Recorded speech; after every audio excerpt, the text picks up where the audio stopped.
Hell yeah. Yeah, I gotta find your Instagram later on. I gotta lurk it. The cool thing about the round table is we're really looking for people and stories about business. Like I said, people have followed me about business. So when they presented this interview to me, I wasn't even really hip. I didn't know yet. Yeah. And I'm actually learning now, which is tight because I'm the kind of guy that's gonna go back. I'm gonna go Google and search and just tweak on the whole story, which I think people are listening to will do the same thing if they're not, a clothing connoisseur, if they're not aware of fashion and industry or whatnot.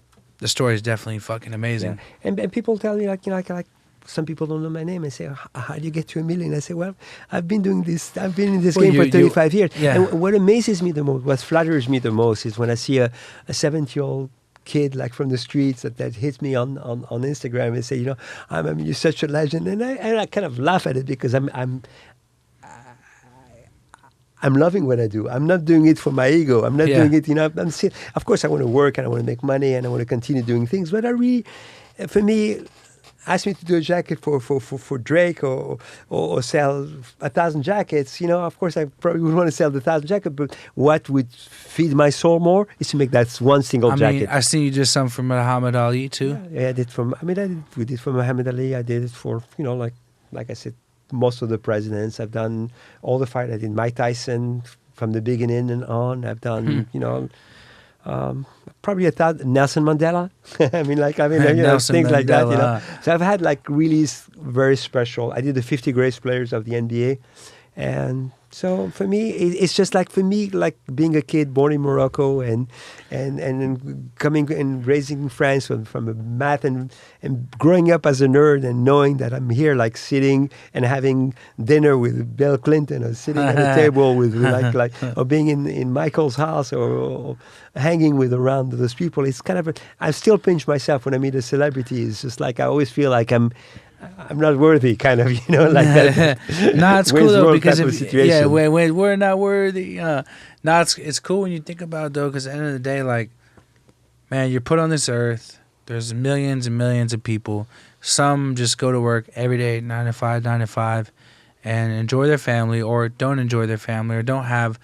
But when you're able to be somebody that creates influence and gets the elite people of the world, being celebrity, whether it be athlete, actor, actress, president, or cool business people. When it's somebody that the whole world has their eyes on, embracing what you create, it's the best compliment in the world. Even with cookies, you got artists and athletes and football play. I mean, they're repping my brand. I'm like, wow, this was the vision, and everything from the logo to the colorway to the herb and the bag they're smoking is from us, and they're embracing it. That shit's a fucking huge compliment.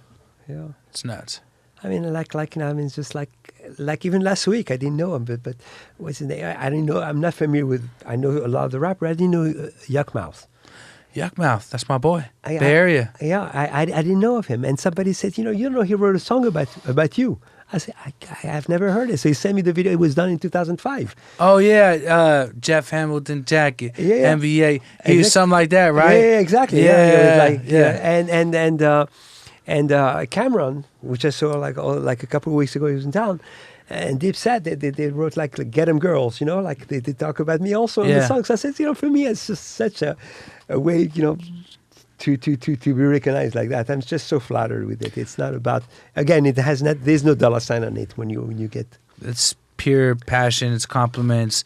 It's innovative. It's what a lot of people in the world would love to do, is connect with someone that's viewed as royalty, or as one of the bigger guys in the game. What, like, when people come to you for a jacket, like, let's say, like, I really want to get, now I have to get a jacket, like, because I met you, because you're cool, because I've seen, just by the little time I had to research before we walked in some of the work you did. What's the best way? Like, do people give you the idea of they want? Do you ever recommend a design? I of course. I mean, what I do is I sit down with the person for a custom jacket. I listen to what they want, what they have a vision, and I am familiar with how far I can push it, how flashy you want to be, how conservative you want to be, how much practicality you want to have. So, and based on that, I work on it, and whether I create a jacket with a logo, or whether you want a jacket one of a kind, whether you want to make a jacket for I've done a lot of jackets for companies. Like sometimes, I make a jackets for, like let's say Mike Tyson. I made a jacket for all his Team Tyson. So I ended up making 300 jackets that he gave away to people. So Yeah. he had a budget of certain prices. So I try to fit myself to the budget. And so you can make it flashy or you can make it as subtle as you want to be.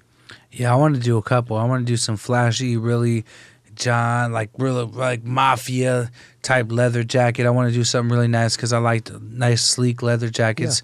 I definitely think we should do a custom cookie one for sure. Definitely, yeah. And we should maybe probably figure out a way we could do a collab for the real fans out there that want something extremely quality, limited, autographed by you and myself. I'm doing a lot of collabs right now with a lot of different brands right now. That's why I'm trying to work on a Supreme collab right now. Man, that's if you get that done, you're the man. Which Actually, I think you will be able to get that done. Actually, I was supposed to get one done, but unfortunately, what they did, I love Supreme, so no disrespect to that, but they ended up knocking off one of my jackets. No. And they did it with Nike. No. And they basically did the shoe and the jersey and the jacket with it, like knocking off completely my jacket. And actually, I got a call from Hypebeast and from Nike. Actually, they said, are we paying you anything for that? I said, no, but it's okay. You don't have to pay me. At least give me the credit, and which they did not. But Hypebeast wrote, and I think USA Today wrote a big article about me.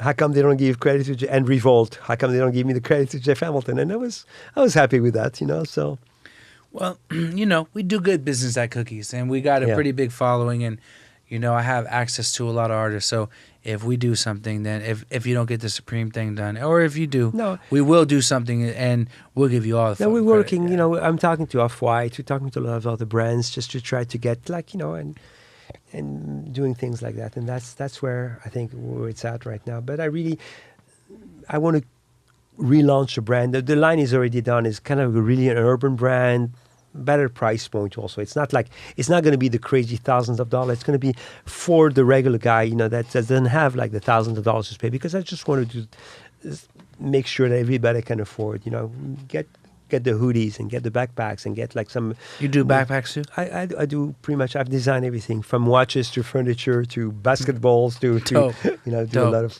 Did you ever in a million years when you were young, coming to this country with your family, looking to get into business, did you ever think that you'd be able to accomplish the things you've accomplished and be sitting next to the people you sat next to? For sure, not sitting to the people. I never thought I would be sitting next to the people that I've encountered, especially the president and all the big stars and the Michael Jordan. I mean, listen, every time I've met Michael Jordan maybe 50, 60 times in my life. Every time I meet him, my heart just blows out of my chest because I cannot believe, I'm with him, but I've always been ambitious. I always knew I wanted to become somebody, and again, not necessarily just for the money, just for my pride and of trying to maximize my potential. It's a legacy. Exactly. Yeah. You do things for people that like that, and you have the chance to live forever. We talk about it all the time, whether it be on my Instagram, whether it be in interviews or my music. The goal for me is not really the money that comes with this. It's the enjoying, the happiness of my family. And the legacy, if you could leave a legacy behind. And the recognition of when you do something right, people appreciate what you're doing it. And it's just not, and to try to stay humble and not to take it for granted, because listen, along the way, I took it also for granted many times in my life. I believe that it's going to be there forever. And then, it's not, that's good words. As you get older, like I am, your feet start touching the ground much stronger. Yeah. And you start to realizing that you have to appreciate and be appreciative of every moment that you live, While you're in the moment too, because you're right, things can come and go. Yeah. As fast as you get popping, as fast as you get wealth and success, it can go away even fucking quicker. And sometimes you get lost. Like, man, people don't understand. You make $100 million, $50 million goes to the IRS. Yeah. Then you have $50 million left, and sure. It can go quick. So, and as much as I've had a history, I try not to. I enjoy my history, but I just don't want to dwell on it. I mean, I want to live in the present. What can I do today? And I don't want to think about the future. What can I do today? What seed can I plant today for tomorrow? For the seed that I plant today, how much fruit I'm going to collect like a few years down the road. But Tommy Chong said some good words yesterday. We were really high in here. And Tommy Chong told me, he said, if you think about the past and you worry about the future, you'll never enjoy like the moment. Yeah. And thinking about what has happened in the past, and overthinking what could happen in the future could be extremely poisonous to someone's mind. You know, it could really fuck somebody up. Yeah, there is a saying that I always refer. I didn't write that stuff, you know. So, but somebody said the past is history, the future is a mystery. Yeah. The present is now. Yep. That's why we call it the present, because it's a gift that we have. It's definitely a gift.